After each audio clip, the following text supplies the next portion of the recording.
नमस्ते। महाभारत में जब पांडवों को वनवास मिला था तो उन्हें 12 वर्ष का वनवास और 1 वर्ष का अज्ञातवास मिला था। 12 वर्ष का जो वनवास उन्हें मिला था, 12 साल का वनवास, तो वो जब ख़त्म होने वाला था तो उस समय की यह घटना है कि एक बार कुटिया में पांचों पांडव नहीं थे, बाहर गए थे। द्रौपदी अकेली ही थी और उस समय जयद्रथ वहाँ से जा रहे थे। जयद्रथ राजा अपने सेना के साथ जा रहा था और उसने द्रौपदी को देख लिया। और वही जैसे रावण ने माता सीता को किडनैप किया था कायर के भांति, वैसे ही जयद्रथ ने द्रौपदी को भी किडनैप कर लिया और लेके जा रहा था। कुछ ब्राह्मणों ने पांडवों को बताया तो पांडव आए और रास्ते में ही जयद्रथ को भीम और अर्जुन ने पकड़ लिया और उसे बंदी बनाकर, उसकी सेना को हराकर, उसे भी हराकर और जयद्रथ को बंदी बनाकर द्रौपदी को भी सही सलामत वापस ले आए। जयद्रथ और द्रौपदी को युधिष्ठिर जी के सामने, युधिष्ठिर जी को सौंप दिया भीम और अर्जुन ने कि आप जयद्रथ का न्याय करो। तो जयद्रथ कौन था एक्चुअली? कौरवों की एक बहन थी दुश्शला, तो उसका पति था ये। तो कौरवों का जीजा, मतलब एक तरह से पांडवों का भी जीजा हुआ। ठीक है, पांडव और कौरव चचेरे भाई थे ना, इसीलिए। तो युधिष्ठिर ने ये सोचा कि भाई ये अपनी बहन का पति है तो इसे कैसे मारा जाए। ठीक है, तो बस इसे अपमान करके छोड़ दिया गया। उसे बाल थोड़ा काटा इधर उधर ताकि वो किसी को मुंह दिखाने के लायक ना रहे और फिर उसे जीवित छोड़ दिया। और हाँ, तो प्रश्न ये है कि क्या युधिष्ठिर ने ये सही किया? मतलब उसके रिश्तेदार है ना, उनकी पति का, उनकी बहन का पति है, तो क्या उसे जीवित छोड़कर युधिष्ठिर ने न्याय किया कि अन्याय किया? चलिए देखते हैं आगे क्या हुआ। आगे 1 साल के बाद महाभारत युद्ध हुआ और उसमें इस 1 साल में क्या हुआ था कि अभी जयद्रथ को जब अपमानित किया गया तो उसे बहुत बुरा लगा और वो, मतलब ऐसा नहीं कि वो अपनी गलती को मान रहा है कि हाँ मुझसे गलती हो गया ऐसा करके ना, अब नहीं होगा ऐसा कभी, ऐसा कुछ नहीं है। वो बदला लेने की सोच रहा था पांडवों से, मतलब प्रॉपर दुश्मनी के मूड पे आया था वो, पांडवों से बदला लेना है।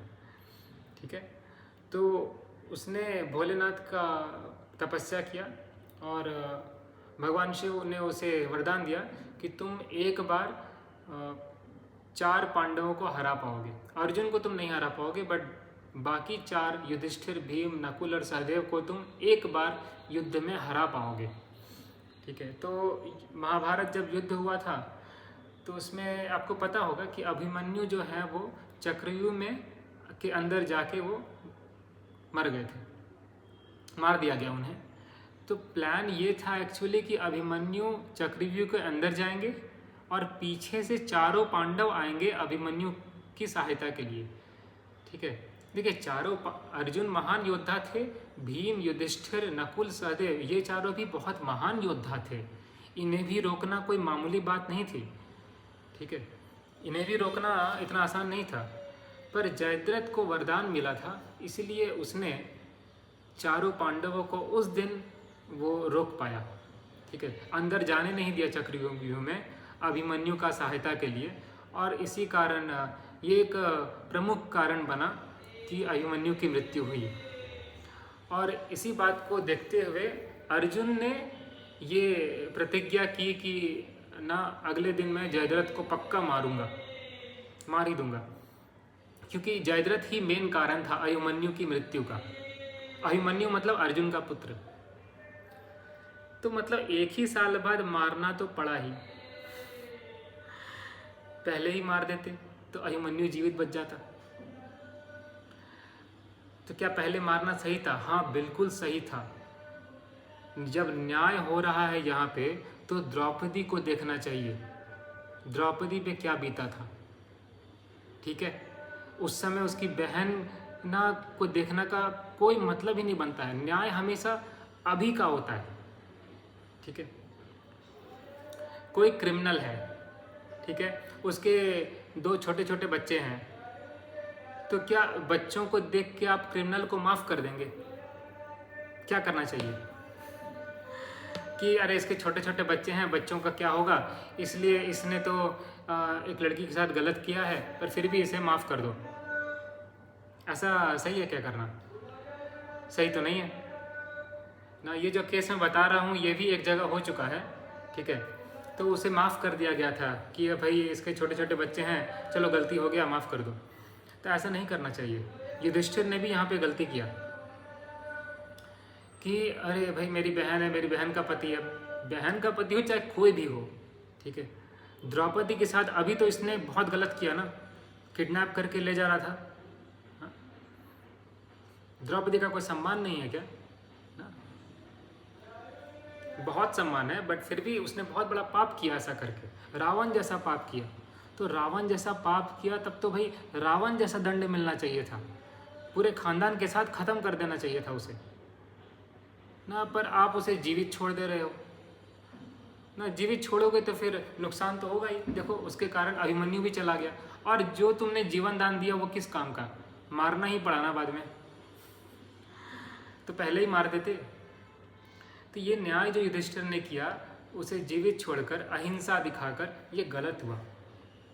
ओके, सही न्याय ये था कि उसी समय उसका गर्दन काट देना चाहिए था, अगर बहुत कम दंड देना है तो।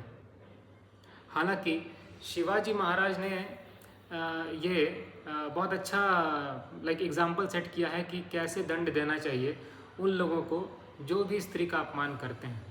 ठीक है, एक इंसान ने एक स्त्री के साथ गलत किया और फिर उसे जान से मार दिया। तो फिर उसके बाद शिवाजी महाराज के पास जब वो उसे पकड़ के लाया गया, तो उसने कहा कि मुझे मारिए मत। तो शिवाजी ने कहा कि नहीं, मैं तुम्हें नहीं मारूंगा। और शिवाजी महाराज ने क्या किया? उसके दोनों हाथ काटे, दोनों पैर काटे, दोनों आंखें फोड़ी, ठीक है, जीभ काटा, कानें काटी। ठीक है, उसे बिल्कुल मरने नहीं दिया, मरने नहीं दिया। ठीक है, इतना दर्द दिया, और उस दर्द उसी हालत में उसे चौराहे पे छोड़ दिया। पैर और हाथ तो कट गए थे, कहीं जा नहीं सकता है। ठीक है, और उसी अवस्था में उसे चौराहे में छोड़ दिया ताकि सब लोग देख सकें कि क्या हश्र होता है जो भी स्त्री का अपमान करता है। ये न्याय बहुत सही किया। तो जयद्रथ के साथ ऐसा ही होना चाहिए था, पर युधिष्ठिर जी ने गलती की, और इसीलिए ना बाद में तो वैसे भी उसे मारना ही पड़ा। तो हमें ये वीडियो मैं इसलिए बना रहा हूँ क्योंकि हमें समझना पड़ेगा कि अहिंसा हर जगह सही नहीं होता है। ठीक है, ये सही बात है कि अहिंसा परमो धर्म, ये समझना बहुत आसान है, पर उससे ज़्यादा दिमाग लगता है समझने में इस श्लोक का बाद वाला भाग, अहिंसा परमो धर्म, धर्म हिंसा तथैव च। धर्म के लिए जो हिंसा होता है वो भी धर्म के बराबर होता है। ठीक है, बहुत बार ऐसा होता है कि माता पिता अपने बच्चों में भी न्याय नहीं करते हैं। ठीक है, मैं एक केस जानता हूँ जहाँ पे कि 6 बहन और एक भाई हुआ था लास्ट में। तो भाई ना बहनों को बहुत तंग करता था, मुंह पे थूक देता था, और भी बहुत कुछ करता था। ठीक है, मतलब तंग करना, जैसे तक करना।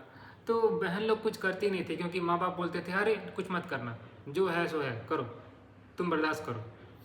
अब बाद में वो लड़का इतना बिगड़ैल निकला, ठीक है, बिगड़ गया। ऐसा होता ही है। आप अगर 2 बच्चों के बीच में कोई माँ बाप अगर न्याय नहीं करते हैं, 2 भाई 2 बहन या भाई बहन कोई भी लड़ाई हो रहा है मान लो, और माँ बाप कहते हैं कि अरे लड़ने दो। ठीक है, तो ऐसे छोड़ना नहीं चाहिए। जिसका गलती है उसे दंड देना चाहिए, तब जाके आगे वो बिगड़ते नहीं हैं। दुर्योधन इतना क्यों बिगड़ा? क्योंकि धृतराष्ट्र ने उसे कभी दंड नहीं दिया।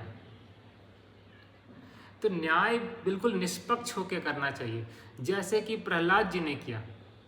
वो देखे कि उनका बेटा गलत है, उनका बेटा विरोचन गलत है। ये मैं प्रहलाद जी का न्याय के बारे में ऑलरेडी बात कर चुका हूँ, ऊंचा धर्म नीचा धर्म के पार्ट 2 में, आप उसे देख सकते हैं।